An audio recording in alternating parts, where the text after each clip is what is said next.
Damian Lillard ay isa sa mga pinakamahusay na manlalaro sa NBA, lalo na sa playoffs. Siya ay kilala sa kanyang clutch shooting, leadership, at competitive spirit. Ngunit hindi ibig sabihin na wala siyang kinatatakutan o nirerespeto ng mga kalaban sa postseason. Ayon sa ilang mga balita at interview, narito ang ilang mga player na maaaring maging banta sa kanyang ambisyon na makamit ang kampyonato. Ang two-time MVP at three-time champion ay isa sa mga pinakamapanganib na shooter sa kasaysayan ng laro. Siya ay may kakayahang umiskor mula sa kahit saan sa korte at gumawa ng mga mahirap na tira na tila madali lang para sa kanya. Siya ay nakaharap ni Lillard sa Western Conference Finals noong 2019 kung saan siya ay nag-average ng 36.5 points, 8.3 rebounds, at 7.3 assists sa 4 na laro, habang si Lillard ay nag-struggle na makakuha ng 22.3 points, 4.8 rebounds, at 8.5 assists sa 37.1% shooting. Curry ay isa sa mga player na kinatatakutan ni Lillard dahil sa kanyang kahusayan at karanasan sa playoffs to the power of 1 parirami to the power of 5. LeBron James at ang 4-time MVP at 4-time champion ay isa sa mga pinakamalakas na player sa liga na may kakayahang maglaro sa 5 posisyon at mag-lead ng kanyang koponan sa anumang sitwasyon.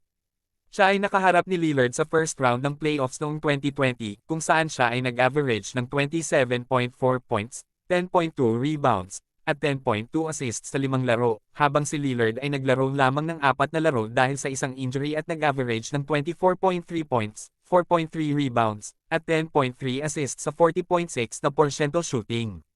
Si James ay isa sa mga player na nirerespeto ni Lillard dahil sa kanyang talento, versatility, at legacy sa laro Talurami to the power of 4.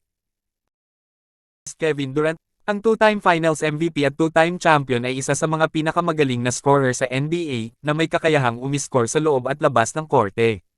Siya ay nakaharap ni Lillard sa ilang mga playoff series noong siya ay nasa Oklahoma City Thunder at Golden State Warriors, kung saan siya ay palaging nagwawagi laban sa Portland Trail Blazers.